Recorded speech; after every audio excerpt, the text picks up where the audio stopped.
আজ উত্তর ফাল্গুনী নক্ষত্রে দোলযাত্রা অনুষ্ঠিত হচ্ছে গুপ্তিপাড়ায়।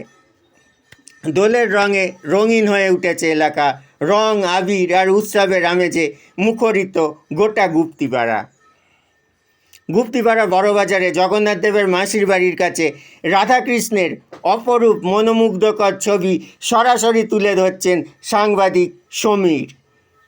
এক্সক্লুসিভ শুধুমাত্র প্রেস লাইভ স্কাই নিউজের ভিউয়ারদের জন্য। আপনাদেরকেও জানাই উত্তর ফাল্গুনী নক্ষত্রে দোলযাত্রার শুভেচ্ছা।